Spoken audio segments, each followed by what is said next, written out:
Dans les locaux de TV5 Monde, Yves Bigot a retrouvé le sourire. Mais il n'est pas prêt d'oublier cette nuit où sa chaîne a été la cible d'une très violente cyberattaque. 8 avril 2015, 20h40, tous ces écrans, donc nos 12 chaînes, les 9 généralistes et les thématiques, tombent à la même seconde en écran noir. Plus aucun programme chez les 320 millions de foyers qui reçoivent la chaîne dans le monde. TV5 perd aussi le contrôle de son site internet, de ses comptes Twitter et Facebook. S'affiche cette revendication cybercalifate qui se dit en lien avec Daesh. Mais l'enquête montre que l'attaque a en réalité été perpétrée par des groupes de hackers russes. Elle était planifiée depuis plusieurs semaines.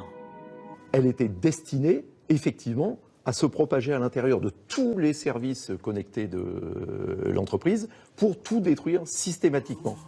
Une attaque qui a coûté à la chaîne près de 10 millions d'euros pour reconstruire et sécuriser le réseau. Pourquoi ce cybersabotage? Le mystère reste entier. Parmi ceux qui ont aidé à contrer le virus, on retrouve les hommes de l'ANSSI, l'Agence nationale de la sécurité des systèmes d'information. C'est cette cellule que TV5 a appelée.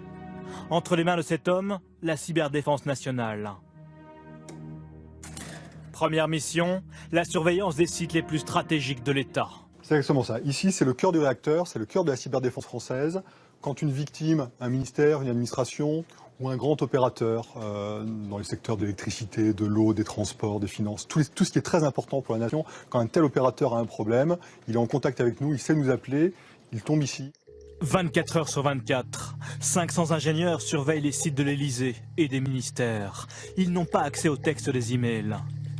Mais le système permet de repérer, parmi les millions de courriels échangés, le moindre virus, comme ici en rouge, des pièces jointes suspectes.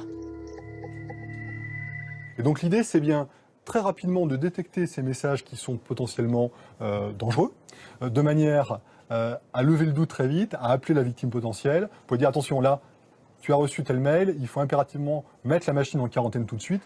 Une technique pour éviter de reproduire ce qui s'est passé en 2011 au ministère des Finances. Une cyberattaque au cœur même du pouvoir économique de la France. La technique est classique. Un employé de Bercy a ouvert une pièce jointe infectée par un virus qui s'est propagé sur les autres ordinateurs du ministère. En quelques semaines, les pirates ont pris le contrôle de 150 ordinateurs et ont volé des milliers de documents secrets.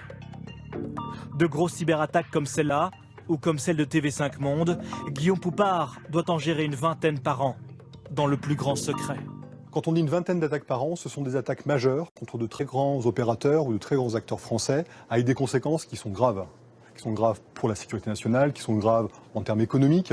On n'en fait pas la publicité. On n'est pas là pour accabler les victimes. Parmi les victimes potentielles les plus sensibles, l'armée française. Avions de chasse, navires de guerre, systèmes de guidage de missiles. Tous ces équipements peuvent aujourd'hui être cyberattaqués. Chaque jour, l'armée relève des tentatives d'intrusion, d'espionnage, de sabotage, de destruction.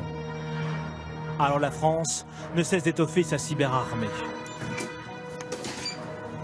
Nous sommes au cœur du Khalid, le centre d'analyse de lutte informatique défensive, un lieu secret défense. Ici, l'informatique embarquée dans le Charles de Gaulle, les avions Rafale ou les navires Mistral est sous surveillance. Une cyberarmée de 2600 hommes, dont certains se déploient en quelques heures partout dans le monde.